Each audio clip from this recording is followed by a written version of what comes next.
Bonjour, alors nous nous retrouvons pour la peinture à l'huile.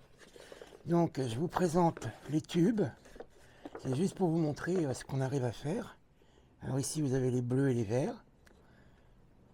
Donc oxyde de chrome, vert Victoria, vert de cobalt, malachite, que j'ai fait il y a très longtemps, terre verte. Il y a un brin de manganèse intense. Vous voyez, il y a du violet, du bleu phthalo, du bleu outre-mer, il y a plein de couleurs. Donc là, j'ai fait les bleus et les verts en priorité. Ici, je vous présente des terres, des ocres. Vous voyez, l'avantage de préparer les tubes à l'avance, c'est que ça purifie, regardez, ça purifie les peintures. Elles perdent une partie de leur huile toutes seules. Alors, il ne faut pas dépasser les 5 ans. 5 ans, c'est une bonne... c'est vraiment un bon time code pour pouvoir... vous voyez, pour pouvoir purifier. Vous voyez, elles perdent. C'est pas étanche un tube, hein. On pourrait croire que c'est étanche, mais ça l'est pas du tout. Si vous posez un tube sur son bouchon, vous allez voir, toute l'huile en excédent va partir du tube. C'est pour ça que je l'ai fait à l'avance, des années à l'avance. Donc là, je vous ai présenté les terres. Là, les énormes tubes de blanc, de jaune et d'ocre.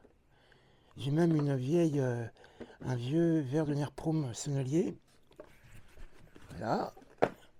Et puis là, donc les jaunes, les rouges, les noirs de Corroyer que j'avais fait avec des végétaux, de la terre verte à partir de glauconite. Et ici, une palette standard. Vous voyez, on a donc une palette de voilà, du blanc, vous voyez, rouge, orange, jaune, terre, ocre rouge d'Ormuz, d'Inde, brun d'Autrante, noir de Spinel, vert de Spinel, ocre jaune, gamma, outre-mer, cobalt, rouge de poudre synthétique ou véritable, ça dépend. Voilà, là vous avez 2, 4, 5, 6, 7, 8, 9, 10, 11, 12, 13, 14, 15, 16, 17, une vingtaine de teintes, plus les autres que j'avais déjà fait. Vous voyez, un rouge de Venise par exemple. Alors il faut faire des gros tubes, hein, tant qu'à faire.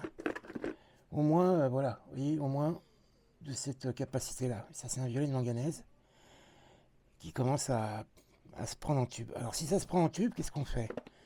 Eh bien, on met sur le marbre et on rebroie et on remet en tube. Mais on utilise rapidement. Ici, regardez, une cochenille que j'avais fabriquée. Elle est un peu caoutchouteuse, mais pour faire des glacis, c'est parfait. Donc, je vais vous montrer comment ça fonctionne pour faire des peintures à l'huile.